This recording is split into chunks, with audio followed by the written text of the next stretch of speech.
Yeah, I've been trying to figure out what they're going to do, and I've been trying to get newspaper reporters interested in this question, and so all the reporters I know, I've been egging them on to push the Republicans to try to explain how they're going to get themselves out of this corner they've been painted into. They've basically been painting a floor, and they're now in the corner of the room, and there's wet paint all around them, and there they are, you know, with their bucket of paint and about 4 square feet in which they're kneeling.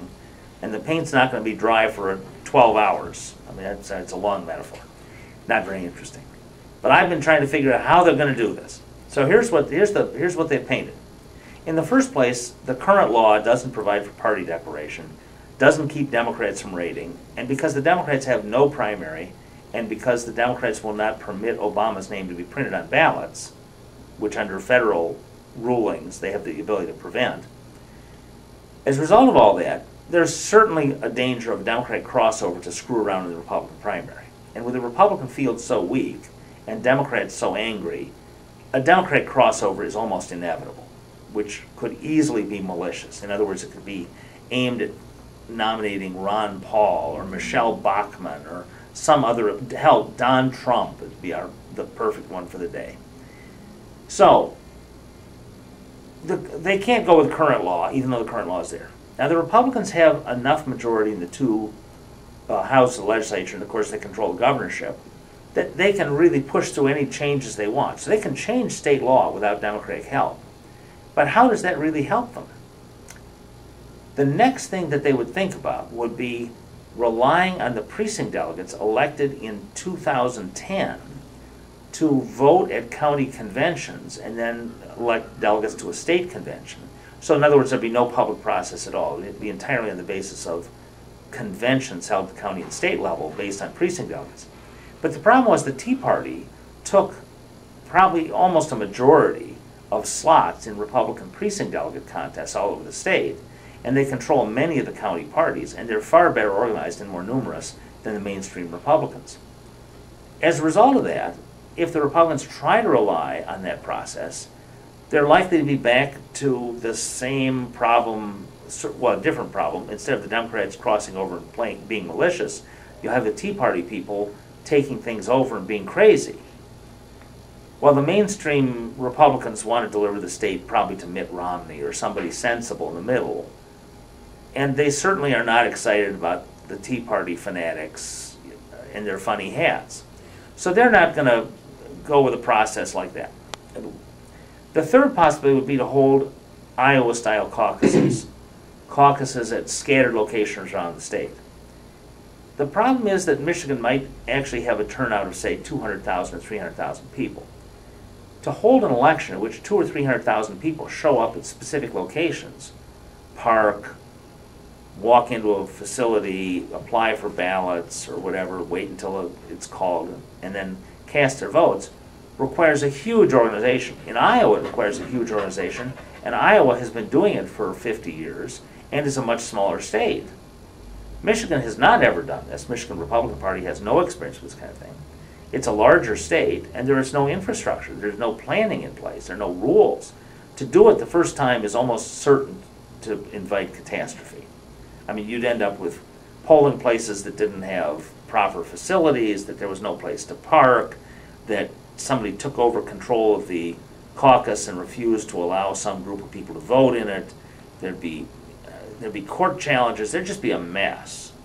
And you wouldn't be able to work these things out until the day, and then you'd have the news media all over you. Wherever you had a problem, you'd have media people interviewing the angry 100 people in line who can't vote and are prevented from ever voting, let's say. Anyway, I just can't believe that the Republicans will attempt an Iowa-style caucus. So, as far as I can tell, other than drawing names out of a hat, or consulting a Ouija board, or, I don't know, sacrificing virgins to the gods and trying to determine the gods' will, I guess the only process that's left is that the Republicans will push through the legislature a new set of bills, a new set of statutes, creating a brand new process in Michigan and requiring party declaration and basically prohibiting any person from voting in the Republican primary who doesn't declare themselves to be a Republican Party adherent.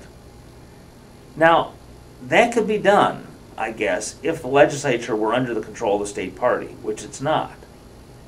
I suppose it'll have to be done, and so the state party will have to find some way to line all these Republicans up who have no idea that they're going to have to vote for this, to vote for an extremely unpopular measure and push it through without any Democratic votes, or with very few Democratic votes. The reason it's unpopular is that Michigan has never had party registration. We've occasionally had, not registration, but a process in which you declare a party for the purpose of presidential primary only. In other words, our other primaries, August primaries for state offices, have not in recent memory, not in almost 100 years, required you declare yourself a member of a political party. So Michigan's voters are simply unfamiliar with what is common in other states, which is you have to be a member of the political party in order to vote in their primary. Well, in Michigan, you just don't. And voters here believe that they have this right to vote in either party without saying which party they're a member of. And there are hundreds of thousands of people who get angry whenever they're forced to disclose which party they are, and they refuse to participate in the process. But they write letters to the editor, and they show up at meetings, and they yell, and they demand to know where their constitutional right to such and such is, and they just generally make a big fuss. As a result of this, the city, township, and county clerks hate this idea. They've essentially unanimously agreed that they oppose party declaration because it ticks off all the voters that they have to deal with all the time. And it just causes scenes at the polling places, it causes scenes when they're trying to issue absentee ballots. You end up calling the police to some polling places. You end up just with arguments at township board meetings. Nobody wants to get involved in this. And yet, the Republicans in the legislature, who are overwhelmingly newbies, right? They've only been in office for a few months, are going to be told, no, you don't have any choice in this. You have to go vote for this because this is the only way we can get out of the dilemma we've created for ourselves. Well, I don't know how you get those Republicans to line up, but I guess in the end they're going to have to do it. So in the end, there's going to be a process. Wasting $10 million of public money at a time that everybody says that money is terribly short. So spending $10 million plus for a Republican-only primary in which to get a ballot you'll have to declare you're a Republican. And then I have no clue how they're going to try to control the data this time. I mean, I assume that they'll make some bizarre provision that somehow you'll declare you're a Republican, but nobody will ever know. I don't know how this will work. But somehow or other, they've got to write a bill, they've got to get it to the legislature, they've got to get it signed by the governor. Now, presumably the governor will play ball. But this whole process has to be done by about September 1 of this year. So in other words, they have the summer to get this done. It's not on anybody's radar screen at this point. And if they do that, then they need to give it immediate effect, which means they need a 2/3 vote in both houses. And that means that they'll have to buy off some Democratic votes. Now, presumably they'll be able to do that. The legislature is a sufficiently corrupt place. There are usually some Democratic votes available. But this is going to be a mess, at least potentially. And if the Democrats try to embarrass the Republicans over it, it's going to be very easy. For me, the most interesting problem is that the very people they're going to tick off will be the independents, who are, of course, the crucial vote in many legislative races. In an evenly balanced race, what matters is how well you do among the 20% who split their tickets. Well, the 20% who split their tickets and vote are exactly the people who might vote in a Republican primary and are not going to be happy at being told that Representative Smith has voted for a bill which requires that in order to vote in this primary, you declare that you're a Republican when the person involved is an independent, and discreet about what their real preferences are. So they're essentially creating a political issue that cuts pretty deep and will get a bunch of people mad who are politically important, and they're going to do this just as we get into the political season in 2012.